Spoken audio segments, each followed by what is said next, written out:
Hello friends, अब हम लोग हमारे इस लॉ के सब्जेक्ट में और थोड़ा सा आगे बढ़ने वाले और आगे जाके हम लोग एक वेरी इंपॉर्टेंट टॉपिक देखने वाले, that is nothing but your acceptance. ठीक है, तो बच्चों अभी तक हमने क्या क्या देख लिया? डेफिनेशन देखी, इसेंशियल एलिमेंट्स देख लिए, फिर टाइप्स ऑफ कॉन्ट्रैक्ट देख लिए, फिर उसके बाद में आपने ऑफर देखा, ऑफर के टाइप्स देख लिए, क्लासिफिकेशन देखा था, फिर एलिमेंट्स ऑफ ऑफर देख लिया था। ओके, तो इतना सब देखने के बाद अब हम लोग थोड़ा सा और आगे बढ़ रहे बच्चों on our next topic, that is nothing but your acceptance. ठीक है, तो जैसे आपने ऑफर के लिए सेक्शन देखा था, सेक्शन 2 सब सेक्शन है, फिर उसके आपने डेफिनेशन देखी थी, फिर उसका आपने एनालिसिस देखा, फिर उसके एसेंशियल एलिमेंट्स देखे, वैसे ही एक्सेप्टेंस का भी सेक्शन है, सेक्शन 2 सबसेक्शन बी, और इसकी भी डेफिनेशन है और इसके भी हमको कुछ इसेंशियल एलिमेंट्स यहाँ पे पढ़ने पड़ेंगे। बट आज की वीडियो में हम लोग हमारा जो पूरा डिस्कशन है वो कुछ टॉपिक तक ही रेस्ट्रिक्टेड रखेंगे। हम सबसे पहले आज ये सीखेंगे कि एक्सेप्टेंस का मीनिंग क्या होता है और इसका रिलेवेंस क्या है लॉ के अंदर, ये हम लोग देखने वाले। ओके, तो चलो प्लीज ध्यान से सुनना। एक्सेप्टेंस, तो एक्सेप्टेंस ऐसे तो समझ में आ जाता है, नॉर्मलाइज लैंग्वेज में बोलूं भाई, किसी को प्रपोजल दिया, किसी को ऑफर दिया, तो सामने वाले ने हाँ बोला, इसका मतलब हो गया एक्सेप्टेंस देना, है ना। लीगल लैंग्वेज में भी बोलूं तो इसको अगर मीनिंग निकाला जाए तो मीनिंग तो वैसे ही रहेगा, लेकिन उसको जो डिफाइन किया गया है बच्चों वो थोड़ा सा वही टेढ़ा मेढ़ा करके डिफाइन किया हुआ है। ओके, तो चलो देखते हैं एक्सेप्टेंस का सेक्शन कौन सा है। Section 2 subsection b. आप बोलेंगे सर ये सेक्शन कुछ तो भी सुना सुना लग रहा है, डेफिनेशन देखते हैं तो शायद और ज्यादा सुना सुना लगने लग जाए। डेफिनेशन क्या है, प्लीज ध्यान से सुना। When a person to whom proposal is made signifies his assent thereto, the proposal is said to be accepted, and when proposal is accepted it becomes promise। तो मैं जहां से शुरुआत कर रहा हूँ, आई थिंक अगर जो लोग पीछे से वापस रिकॉल कर रहे होंगे डेफिनेशंस वगैरह सारी, तो पहली ही लाइन देख के उनके दिल से आवाजें निकलने लग गई होंगी कि यार ये तो डेफिनेशन कुछ तो भी सुनी सुनी लग रही है। तो बच्चों आप गलत नहीं हो, ये जो एक्सेप्टेंस है वो डिफाइन किया गया है सेक्शन 2 सबसेक्शन बी के अंदर, और उसकी डेफिनेशन वही है जो आपके प्रॉमिस की डेफिनेशन है। याद करो हमारा पहला लेक्चर ऑफ लॉ, पहला लेक्चर जो हमने लॉ का लिया था दैट वाज ऑफ डेफिनेशंस। तो डेफिनेशन मैंने तभी आपको बता दिया था प्रॉमिस की डेफिनेशन बच्चों, तो ये प्रॉमिस की ही डेफिनेशन जो है वो भी आपकी एक्सेप्टेंस की डेफिनेशन है। In short promise and acceptance are one and the same, ये दोनों भी क्या है बताना सेम ही है। बात समझ में आ गई आपको? चलो अब इसको एनालाइज करते हैं। When a person to whom proposal is made, मतलब क्या हुआ? ऐसा पर्सन जिसको आपने प्रपोजल दिया, आपने ऑफर दिया, सिग्निफाइज हिज असेंट देयरटू, तो जिस बंदे को आपने प्रपोजल दिया वो बंदा आपको असेंट दे रहा है, वो बंदा आपको एक्सेप्टेंस दे रहा है। Okay, when a person to whom proposal is made signifies his assent thereto, the proposal is said to be accepted। तो सीधी सी बात है, तो ऐसा माना जाएगा कि प्रपोजल एक्सेप्ट हो गया, है ना। and when proposal is accepted it becomes promise, तो जब प्रपोजल एक्सेप्ट हो गया तो वो क्या बन जाएगा बताना है, प्रॉमिस बन जाएगा। ओके, जैसे आपके पास में लेट्स से कार है, तो मैं आपको बोलता हूं will you sell your car to me, क्या आप आपकी कार मुझे बेचोगे क्या? तो आप बताओ, मैंने आपको ऑफर दिया है, मैंने आपको प्रपोजल दिया है। Okay, when one person to whom proposal is made, अब मैंने आपको ऑफर किया है तो आपने क्या किया? सिग्निफाइज हिज असेंट देयरटू, आपने आपका असेंट दे दिया, आपने मुझे हाँ बोल दिया, कंसेंट दे दिया, सिग्निफाइज हिज असेंट देयरटू। अब कुछ लड़कियां सोच रही होंगी सर वहां पे हिज असेंट लिखा हुआ है तो क्या हर नहीं आ सकता? तो भाई एक बात समझ के लो, ये लॉ है आपका, नॉर्मल इंग्लिश नहीं, तो आपको यहाँ पे हिज हर ऐसा कोई भेदभाव नहीं है हमारे यहाँ पे लॉ के अंदर। लॉ में सिर्फ आप कुछ भी वर्ड यूज करो, एक पर्सन को इंडिकेट करने के लिए इन लोगों ने यहाँ पे हिज लिखा है, डेफिनेटली यहाँ पे गर्ल्स के लिए भी जगह है। बात समझ में आई आपको? Okay, when a person to whom proposal is made, मतलब ऐसा बंदा जिसको आपने प्रपोजल दिया, सिग्निफाइज हिज असेंट देयरटू। मैंने आपको बोला will you sell your car to me, तो मैंने आपको ऑफर दिया, लेकिन आप आपका असेंट मुझे इंडिकेट कर रहे हो, आप आपका यस मेरे को दे रहे हो, तो मुझे एक बात बताओ, ये क्या हो जाएगा? The proposal is said to be accepted. तो मैंने प्रपोजल दिया, आपने असेंट दिया, तो इसका मतलब हो गया the proposal is what? Accepted. Proposal आपका क्या हो चुका है? एक्सेप्ट हो चुका है। And when proposal is accepted, और जब आपका प्रपोजल एक्सेप्ट हो चुका है, it becomes what? It becomes your promise. Okay, और जब ये प्रपोजल एक्सेप्ट हुआ तो ये आपका क्या बन जाएगा? प्रॉमिस बनेगा। It is nothing but your acceptance. यही आपकी क्या बताना? एक्सेप्टेंस की डेफिनेशन है। सिंपली किसी को आप प्रपोजल दो और सामने वाला असेंट दे दे, यस बोल दे, it becomes what? Your acceptance. और वो भी याद रखना, proposal plus acceptance it becomes what? Promise. तो ये तो आपको पहले से पता है। प्रॉमिस बनता कैसे बच्चों? अगर किसी ने प्रपोजल दिया और प्लस उसका अगर एक्सेप्टेंस हो जावे, तो ये जाके आपका क्या बनने वाला है बताना है? प्रॉमिस बन जाएगा। क्लियर हो गया सबको? ओके, आई होप ये डेफिनेशन तो आपको पहले से लर्न थी। अब जिन्होंने वो वीडियो नहीं देखा होगा डेफिनेशन, जो फर्स्ट हमने वीडियो बनाया था डेफिनेशंस का, आई होप वो लोग ये सब वीडियो देख लेंगे और फिर बाद में क्या करेंगे, ये वाला भी वीडियो देख लेंगे। ठीक है, चलो अब मुझे एक बात बताओ, ये तो हमने डेफिनेशन देख ली एक्सेप्टेंस की। अब एक चीज पे मैं आपका फोकस लाना चाहता हूं। मैंने तब आपको ऑफर का भी मैंने रिलेवेंस बताया था। मैंने बताया था क्यों ऑफर एक कॉन्ट्रैक्ट में जरूरी होता है। तो मैंने आपको रीजनिंग भी बताया था कि अगर ऑफर दोगे, फिर सामने वाला उसका एक्सेप्टेंस देगा, तो वो प्रॉमिस बनेगा, प्रॉमिस बना तो वो एग्रीमेंट बनेगा, एग्रीमेंट बना तो फिर जाके वो क्या बन सकता है? आपका एक कॉन्ट्रैक्ट बन सकता है। बोला था मैंने आपको, याद है सबको? ओके, अब मुझे एक बात बताओ, क्या एक्सेप्टेंस का भी कोई रिलेवेंस होगा हमारे इस इंडियन कॉन्ट्रैक्ट एक्ट में? क्या कॉन्ट्रैक्ट बनाने के लिए एक्सेप्टेंस कोई जरूरी चीज है? तो बच्चों, जरूरी चीज नहीं, बहुत ज्यादा जरूरी चीज है। बात समझो, it is not only important but very very very important. ये जो आपका एक्सेप्टेंस है, एक कॉन्ट्रैक्ट को बनाने के लिए एक्सेप्टेंस चाहिए, बोले तो चाहिए। It is very very very essential element. Okay, अब मेरी बात ध्यान से सुनना। ऑफर और एक्सेप्टेंस में एक रिलेशनशिप होता है। ओके, ऑफर और एक्सेप्टेंस में क्या होता है? रिलेशनशिप होता है। तो हम लोग वो भी देख लेते हैं, relationship between offer and acceptance. Offer and what? Acceptance. तो इसमें क्या रिलेशनशिप है, क्या नहीं, ये समझ के लेते हैं एक बार। तो बात समझ के लेना बच्चों, आपने जो ऑफर दिया, ओके, उस ऑफर को अगर सामने वाला एक्सेप्ट कर देवे तो जाके वो क्या बनने वाला है? प्रॉमिस। ओके, तो मुझे एक बात बताओ, आपने किसी को ऑफर दिया, उस ऑफर का अगर एक्सेप्टेंस हो गया तो जाके वो क्या बनने वाला है? प्रॉमिस। और अगर उसमें कंसिडरेशन भी है तो वो जाके क्या बनने वाला है? एग्रीमेंट। और अगर मान लीजिए एग्रीमेंट एनफोर्सिएबल है तो आपको भी पता है ये क्या बना देगा बताना? कॉन्ट्रैक्ट बना देगा। ओके, ये हमने डेफिनेशन के वीडियो में देखा था। एग्रीमेंट, कॉन्ट्रैक्ट का डेफिनेशन क्या है? एग्रीमेंट इनफोर्सिबल बाय लॉ, इससे कॉन्ट्रैक्ट बनता है। एग्रीमेंट कैसे बनता है? जब प्रॉमिस हो, every promise and every set of promises forming consideration for each other, तो जाके वो अग्रीमेंट बनता है। बट प्रॉमिस कैसे बनता है? ऑफर एंड उसका एक्सेप्टेंस हुआ तो जाके वो क्या बनता है बताना है? प्रॉमिस बनता है। तो आपको नहीं लगता कि ये पूरे चेन में ऑफर से भी ज्यादा इंपॉर्टेंट अगर कोई है तो वो है एक्सेप्टेंस? वैसे देखा जाए तो इस चेन में हर चीज, इस चेन की हर कड़ी बहुत इंपॉर्टेंट है एक वैलिड कॉन्ट्रैक्ट बनाने के लिए। बट आप एक्सेप्टेंस को भी डिनाई नहीं कर सकते, एक्सेप्टेंस का भी इंपॉर्टेंस यहाँ पे डिनाई नहीं कर सकते। वैसे तो एक भी कड़ी टूट गई तो ये कॉन्ट्रैक्ट बन नहीं सकता।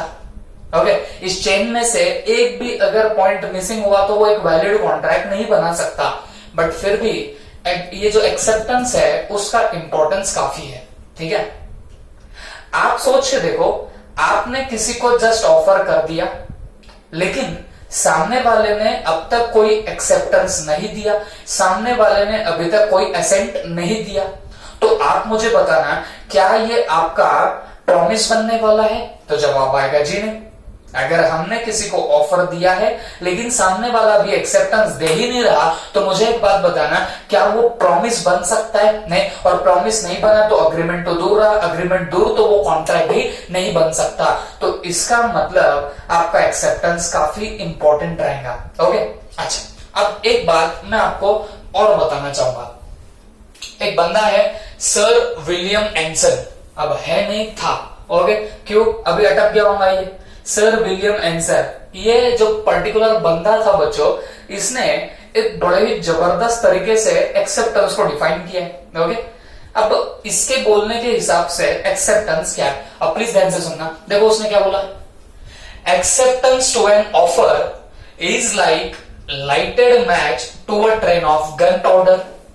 ओके, तो बंदा क्या बोलता है बताना, एक्सेप्टेंस एक ऑफर का एक ऐसी चीज है, कैसी चीज है, lighted match to a train of gun powder.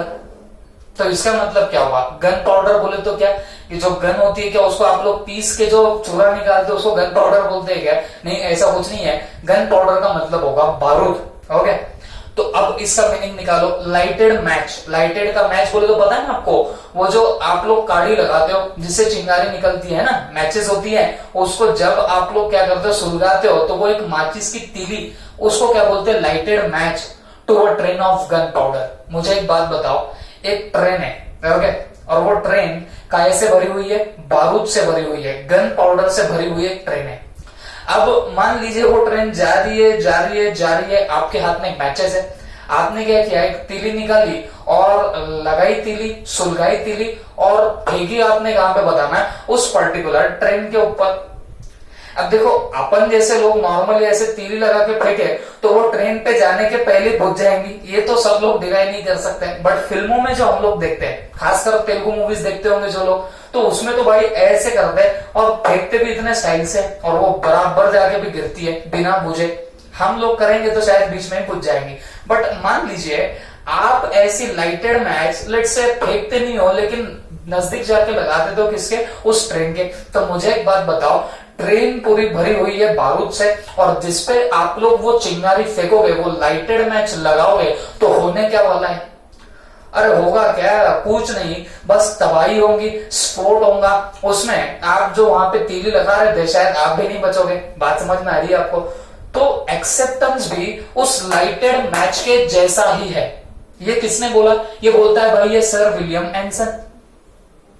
Sir William Anson बोलता है कि acceptance to an offer is like a lighted match to a train of gunpowder. एक जो बारूद से भरी हुई ट्रेन है, तो उसके लिए जैसे आपकी वो आग से लगी हुई तीली, लाइटेड मैच जो है, वो जैसे काम करेगी, वैसे ही आपका एक्सेप्टेंस काम करेगा। अब उसके बोलने के पीछे क्या रीजनिंग थी, क्यों उसने ऐसा बोला, तो मैं आपको बताता हूं क्यों उसने कंपेयर किया लाइटेड मैच के साथ में। तो सुनो मेरी बात, देखो बच्चों, जब भी कोई बंदा आपको ऑफर करे, ओके, तो एक्सेप्टेंस करने से पहले आपको 4 बार सोचना चाहिए। बात समझ में आ रही है आपको? कोई भी बंदा अगर आपको ऑफर करे तो उसका एक्सेप्टेंस करने से पहले आपने 4 बार सोचना चाहिए। क्यों? क्योंकि आपने अगर एक्सेप्टेंस एक बार दे दिया तो वो बन जाता है प्रॉमिस, और प्रॉमिस बना, उसके साथ में अगर कंसिडरेशन रही तो वो उसी वक्त एग्रीमेंट बनता, और अगर वो एनफोर्सिएबल बाय लॉ होगा तो वो उसी वक्त कॉन्ट्रैक्ट बन जाता है। बात समझ के लेना। अगर मान लीजिए कोई आपको ऑफर करे और आप अगर डायरेक्टली उसका एक्सेप्टेंस कर देते हो तो उसी वक्त वो प्रॉमिस बन जाता है, और प्रॉमिस के साथ में अगर कंसिडरेशन रही तो अग्रीमेंट भी बनेगा, और अगर वो एनफोर्सिएबल बाय लॉ होगा तो जाके वो आपका कॉन्ट्रैक्ट भी बन जाएगा। ओके, और ये कॉन्ट्रैक्ट, और जैसे ही आप लोग ऑफर का एक्सेप्टेंस करते हो तो याद रखना, यहां पे आपका intention to create legal relationship जो होता है वो एक्टिवेट होने लगता है। जैसे ही आपने ऑफर का एक्सेप्टेंस कर दिया तो intention to create legal relationship जो होता है वो वहां पे क्या होने लगता है, एक्टिवेट होने लगता है। ओके, अब बात समझो, एक कहावत भी होती है, क्या, वंस एक्सेप्टेंस इज मेड, एक बार आपने एक्सेप्टेंस कर दिया, it cantt B revoked. Okay, तो मतलब क्या हुआ, एक्सेप्टेंस आपने एक बार दे दिया, इट कांट बी रिवोक्ड। देखो रिवोक का मतलब क्या होता है, तो आप इसको फिर कैंसिल नहीं कर सकते। रिवोक का मतलब होता है कैंसिल करना। लेकिन हमने क्या बोला, ऑफर को जब आप लोग एक बार एक्सेप्टेंस दे दोगे तो इट कांट बी रिवोक, ये रिवोक नहीं हो सकता। Okay, unless otherwise there is specified in your agreement. Okay, अब जैसे कुछ एग्रीमेंट होते हैं जिसमें लिखा होता है कि भाई ये एक्सेप्टेंस हम कभी भी रिवोक कर सकते हैं, बट जनरली अगर ऐसी कोई चीजें लिखी ना गई हो आपके स्पेसिफिक एग्रीमेंट में, तो हमेशा पकड़ के चलना कि एक बार आपने क्या कर दिया, एक्सेप्टेंस दे दिया, तो उसी वक्त क्या होता है, कॉन्ट्रैक्ट बन जाता है और आपका एक्सेप्टेंस जो रहेगा वो रिवोक नहीं हो सकता। आपने जो हाँ बोला वो कैंसिल नहीं हो सकता, unless otherwise there is any special agreement. अगर आपने कुछ टर्म्स वॉर्म्स डाल के रखे होंगे आपके एग्रीमेंट में तो बात अलग है, बट जनरली आप उसको क्या नहीं कर सकते, कैंसिल नहीं कर सकते। ओके, ये कॉन्ट्रैक्ट एक्ट में ऐसी बात क्यों छेड़ के रखी हुई है कि एक्सेप्टेंस एक बार कर दिया तो इसको रिवोक नहीं कर सकेंगे। तो बच्चों, कॉन्ट्रैक्ट एक्ट में ये डालना काफी जरूरी था। नहीं तो आप सोच के देखिए, मान लीजिए मुझे क्या चाहिए, मुझे व्हीट चाहिए। ओके, तो मैंने क्या किया, एक पर्टिकुलर बंदे के साथ में मान लीजिए मैंने एक बंदे को ऑफर किया कि क्या तू मुझे, मान लो 2 क्विंटल्स ऑफ व्हीट मुझे तू सेल करेगा क्या। मैंने एक बंदे को ऑफर दे दिया कि क्या तू 2 क्विंटल्स ऑफ व्हीट मुझे सेल करेगा क्या। ओके, तो बंदे ने क्या किया, बंदे ने एक्सेप्टेंस दे दिया, प्राइस वाइज भी हमारी डिसाइड हो गई, बंदे ने एक्सेप्टेंस दे दिया, बट वो बोला मैं 15 डेज के बाद में डिलीवरी दूंगा। ओके, तो मैं बोला ठीक है भाई, मेरे पास में अभी स्टॉक अच्छा पड़ा हुआ है तो 15 डेज के बाद में भी देगा, मेरे को कोई दिक्कत नहीं है। अब आप बताओ, मैंने ऑफर दिया था और सामने वाले ने उसका क्या कर दिया था, एक्सेप्टेंस तो दे रखा था। लेकिन अगर कल चल के क्या हो जाए, कल चल के वो बंदा बोलता है नहीं नहीं मैं तेरे को व्हीट देने नहीं वाला हूं। ओके, तो मुझे एक बात बताओ, आपको नहीं लगता उसने कहीं ना कहीं जबान पलटी। आपने सुना भी होगा, भाई हम लोग तो ऐसे बोलते कि एक बार जबान दे दी तो दे दी, जबान देना बोले तो काट के देते हो क्या भाई, ऐसा कुछ नहीं। जबान देने का मतलब क्या है, आपने एक बार कमिटमेंट कर दी तो आप उसको क्या नहीं करते, बताना बदलते नहीं हो, ये आपको वहां पे इंडिकेट करना पड़ेगा। तो मुझे एक बात बताओ, आपने अगर एक्सेप्टेंस दिया, अब जैसे उस बंदे ने बोला जी हाँ मैं तुमको व्हीट सेल करूंगा, बट 15 दिन के बाद बोलता है जाओ मैं तुमको व्हीट सेल नहीं करता हूं, तो आपको नहीं लगता लॉ की तरफ से आपको एक प्रॉपर कवर चाहिए। कवर काय के लिए चाहिए, ताकि कल कोई बंदा ऐसे काम करे, पहले हमने जो ऑफर दिया था उसको एक्सेप्ट कर दिया और बाद में उसको क्या कर ली, पलटी मार दी, तो आपको नहीं लगता मेरे पास में कुछ लीगल रेमेडी चाहिए।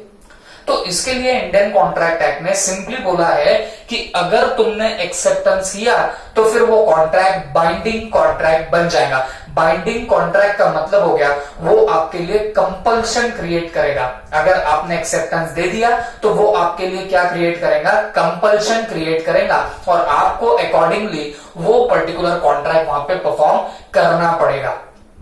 बात समझ में आ रही है? अरे बच्चों, मैं आपको लगा तो वो याद भी दिलाता हूं ना। अरे याद करो वो एग्जांपल मेरा, okay, Carlill versus Carbolic Smoke ball, case law याद करना, Carlill versus Carbolic Smoke ball.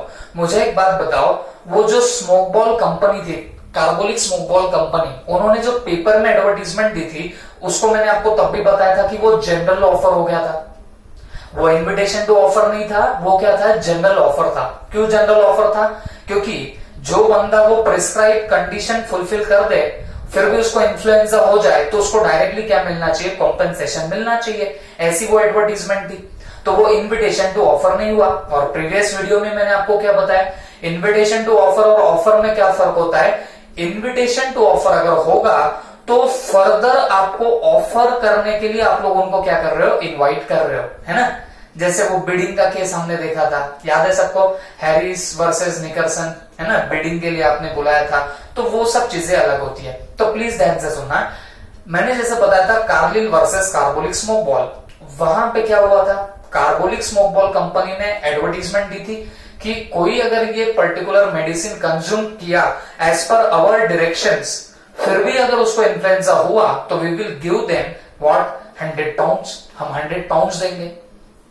तो कार्लिल का क्या केस हुआ था, कार्लिल ने उनके डायरेक्शन के हिसाब से मेडिसिन कंज्यूम करी, बट फिर भी उसको क्या हुआ था, इन्फ्लुएंजा हुआ था। तो उसने क्या किया था, कॉम्पेंसेशन मांगा, बट इन्होंने दिया था क्या, नहीं दिया था। इन्होंने बोला था भाई तेरे को थोड़ी स्पेसिफिक ऑफर दिया, बट कोर्ट ने क्या डिसाइड किया, कोर्ट ने बोला भाई तुमने जब पेपर में एडवर्टीजमेंट दी, it was a general offer to the public at large, और जिस बंदे ने as per prescribe direction, as per what, prescribe direction, अगर वो मेडिसिन कंज्यूम करी फिर भी उसको इन्फ्लुएंजा हुआ, तो पकड़ के चलो उस बंदे ने या उस बंदी ने एक्सेप्टेंस दे दिया। बात समझ में आ रही है आपको। और वहां पे भी वही हुआ था, कार्लिल का एक्सेप्टेंस हो गया था। काई की वजह से एक्सेप्टेंस हुआ था बच्चों, एडवर्टीजमेंट देखी और उसमें लिखा था 100 पाउंड्स मिलेंगे, तो अकॉर्डिंगली उसने कंज्यूम भी एज पर डायरेक्शन करी थी, टर्म्स एंड कंडीशन फुलफिल कर दी थी, और टर्म्स एंड कंडीशन फुलफिल करने पे क्या हो चुका था, उसका एक्सेप्टेंस हो चुका था। तो वहां कॉन्ट्रैक्ट बन चुका था, क्योंकि ऑफर किनके तरफ से आया, कार्बोलिक स्मोक बॉल, और एक्सेप्टेंस कार्लिल की तरफ से हो गया। जैसे उसने मेडिसिन वगैरह कंज्यूम करी एज पर डायरेक्शन, फिर भी इन्फ्लुएंजा हुआ, तभी उसका एक्सेप्टेंस हो चुका था। तो कोर्ट ने बोला यहाँ पे ऑफर है, एक्सेप्टेंस है, तो कॉन्ट्रैक्ट बन गया और ये बाइंडिंग कॉन्ट्रैक्ट रहेगा। इसके लिए तो कार्बोलिक स्मोक बॉल को बोला गया था कि चलो क्या दे दो, कॉम्पेंसेशन दे दो। तो बोलने का मतलब क्या है बच्चों, कि अगर मान लीजिए आपने किसी को ऑफर किया और सामने वाला अगर उसको एक्सेप्टेंस दे दे, तो वहां पे ही उसी वक्त क्या बन जाता है, एक कॉन्ट्रैक्ट बन के निकल के आता है, और ये कॉन्ट्रैक्ट बाइंडिंग कॉन्ट्रैक्ट रहेगा। बाइंडिंग कॉन्ट्रैक्ट से मेरा मतलब क्या है बताना, ये कंपल्सरी टू परफॉर्म होगा, ये दोनों पार्टीज को वहां पे फिर परफॉर्म करने की जरूरत पड़ सकती है। और फिर अगर किसी ने परफॉर्मेंस नहीं दी, it will be called as breach of contract. ये वर्ड आपको आगे आएगा, टर्मिनोलॉजी आगे आएंगी, ब्रीच ऑफ कॉन्ट्रैक्ट मतलब कॉन्ट्रैक्ट टूट गया ऐसा माना जाएगा। और अगर मान लीजिए जो पार्टी ब्रीच ऑफ कॉन्ट्रैक्ट करती है, मतलब कॉन्ट्रैक्ट तोड़ती है, तो उस पार्टी को फिर क्या देना पड़ता है, कॉम्पेंसेशन सामने वाली पार्टी को देना पड़ता है। बात समझ में आ रही है आपको। तो इतना घातक होता है, इतना खतरनाक होता है आपका एक्सेप्टेंस। तो इसी के लिए तो ये भाई साहब ने क्या बोला था बताना, कि एक्सेप्टेंस इज लाइक क्या बताना, lighted match to a train of gunpowder. ये क्या है बताना, एक लाइटेड मैच जैसा है, जो अगर आप गन पाउडर पे डालोगे वो ऐसे आग लगेगी। आग लगेगी मतलब कॉन्ट्रैक्ट बन जाएगा। ओके, अगर आपको ऑफर दिया है किसी ने, उसका अगर आप एक्सेप्टेंस देते हो तो उसी वक्त पकड़ के चलना। वो लाइटेड मैच हिट हो गई, किसको बताना है, ट्रेन ऑफ गन पाउडर को, उसी वक्त आग लगेगी, मतलब आपका वहां पे कॉन्ट्रैक्ट जनरेट होके आएगा, कॉन्ट्रैक्ट वहां पे बन जाएगा, and that contract becomes a binding contract on you people. वो आपके ऊपर एक बाइंडिंग कॉन्ट्रैक्ट बनेगा, मतलब वो आपके ऊपर फोर्स करेगा, जो आपको परफॉर्म करना ही पड़ेगा। अगर कल चल के आपने उसकी परफॉर्मेंस नहीं दी कॉन्ट्रैक्ट की, तो उसको ब्रीच ऑफ कॉन्ट्रैक्ट माना जाता है। और ब्रीच ऑफ कॉन्ट्रैक्ट का मतलब मैंने आपको क्या बताया, कॉन्ट्रैक्ट को तोड़ना ऐसा माना जाएगा। और जो पार्टी कॉन्ट्रैक्ट ब्रीच करती है, जो पार्टी कॉन्ट्रैक्ट को तोड़ती है, तो हमेशा याद रखो उस पार्टी को सामने डैमेजेस देने पड़ते हैं, पैसे देने पड़ते हैं। बात समझ में आ रही है आपको। तो इतना खतरनाक है आपका एक्सेप्टेंस। बात समझ में आई आपको। तो सिंपली स्पीकिंग एक्सेप्टेंस जो है ये बड़ी खतरनाक चीज है। अगर आपको कोई ऑफर करे तो एक्सेप्टेंस देने के पहले आपने 4 बार सोचना। क्यों? क्योंकि आपका जो एक्सेप्टेंस होता है ये रिवोक नहीं किया जा सकता। बट आगे हम लोग कुछ रूल्स देखेंगे, उन रूल्स के हिसाब से एक्सेप्टेंस को कुछ केसेस में रिवोक भी किया जा सकता है। आगे आ जाएगा तब हम लोग इसका डिस्कशन कर लेंगे। ओके, तो बोलने का मतलब क्या हुआ कि एक्सेप्टेंस आपका रिवोक नहीं हो सकता। और अगर ऑफर के पीछे एक्सेप्टेंस लग गया तो इट बिकम्स व्हाट, प्रॉमिस। और वो ऑफर में अगर कंसिडरेशन भी इन्वॉल्व होगी, प्रॉमिस में कंसिडरेशन लग गई तो वो अग्रीमेंट बना देगा और वो इन्फोर्सिबल बाय लॉ रहा तो बच्चों वो उसी वक्त क्या बना देगा, एक बाइंडिंग कॉन्ट्रैक्ट बना देगा, एक फोर्सफुल कॉन्ट्रैक्ट बना देगा जो आपको फुलफिल करना ही पड़ेगा, जो आपको परफॉर्म करना ही पड़ेगा। और उसके परफॉर्मेंस ना करने से सीधे ब्रीच ऑफ कॉन्ट्रैक्ट माना जाएगा एंड अकॉर्डिंगली आपके ऊपर वहां पे क्या लगने लगेंगे, कॉम्पेंसेशन लगने लगेंगे। तो इन सब बातों को ध्यान में रखते हुए इन भाई साहब ने क्या किया, एक्सेप्टेंस को क्या बोल दिया बताना, acceptance is like a lighted match to a train of gunpowder. एक लाइटेड मैच जैसा है एक्सेप्टेंस। उसको अगर आपने टच कर दिया किसके साथ में, ट्रेन ऑफ गन पाउडर के साथ में, तो धमाका होगा, मतलब कॉन्ट्रैक्ट बन जाएगा जो बाइंडिंग कॉन्ट्रैक्ट रहेगा। इसके लिए वो लाइटेड मैच फेंकने से पहले आपने 4 बार सोचना, मतलब क्या, एक्सेप्टेंस टू ऑफर देने से पहले आपने 4 बार सोचना। अगर तुमने 4 बार नहीं सोचा तो धमाका होगा, बाइंडिंग कॉन्ट्रैक्ट बनेगा और वो आपको फिर परफॉर्म करना ही पड़ेगा। Is that clear? I hope आपको ये चीजें समझिए। अब हम लोग नेक्स्ट वीडियो में इसके सारे रूल्स देखने वाले हैं कि एक्सेप्टेंस से रिलेटेड हमको क्या क्या रूल्स फॉलो करने पड़ते हैं, एक्सेप्टेंस के और क्या क्या पॉइंट्स है, वो सारी की सारी चीजें आपको नेक्स्ट वीडियो में देखने को मिलेगी। Okay, thank you.